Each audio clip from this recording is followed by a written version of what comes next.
guys, in our last chapter, the principal picked someone to pick the gong. It was Stephen. He hasn't rung it yet, but we'll see what happens, but I'm pretty sure it's not going to be good. Today's chapter is called The Mirror, and if I know this character, I'm thinking it's Dr. Pickle, and he's the one who got his face stuck, so maybe the mirror will help him. Chapter 18, The Mirror. Dr. Pickle kept two things on his desk. One was a bust of Sigmund Freud. A bust is a statue of someone's head, neck, and shoulders. Sigmund Freud was the most famous psychologist ever. He was Dr. Pickle's hero. That's a picture of him. Dr. Freud also had a beard. The second thing on Dr. Pickle's desk was a handheld mirror. Dr. Pickle checked his beard at least 5 times per day to make sure it was trimmed just right. Now, however, that was the least of his worries. He looked at his face in the mirror. His cheek was puffed out. His tongue was sticking out. I don't even know if I could do it. One of his eyes was closed, and one of his eyebrows was raised. Maybe something like that. He looked like a big doofus. He gently swung his pickle stone between his face and the mirror. "I am getting sleepy," he said to himself. "By the time I count to 5, I will fall asleep. 1, 2, thrubbadole." His head plopped down on his desk. This would be normally the time when Dr. Pickle would tell his patient that she was supposed to do when they woke up.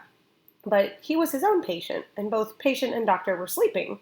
Sometime later, a car horn blared. It sounded like there was an angry driver right behind him. Dr. Pickle woke up. He had no idea how long he'd been sleeping.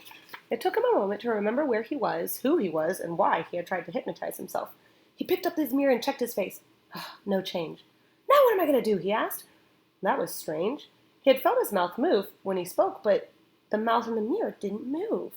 He brought his hands to his face. He could see his hands touching his face in the mirror, too.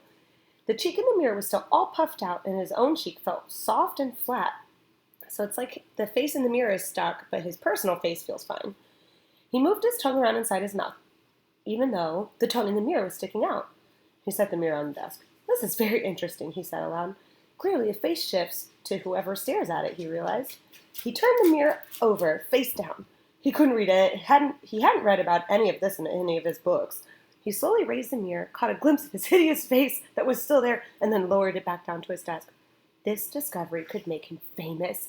He picked up the bust of Sigmund Freud. "Even more famous than you," he said to it.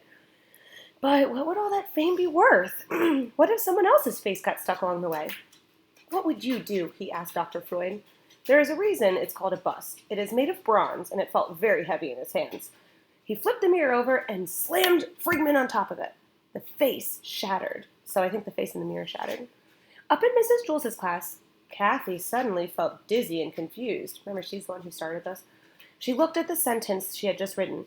"I can't read this," she exclaimed. "It's backwards." "Let me see it," said DJ, taking it from her. "Whoa, how'd you do that? That's so cool." "Warm," Kathy replied. Bizarre.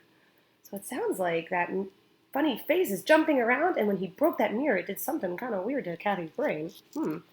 The next chapter is called Push-Ups. See you next time.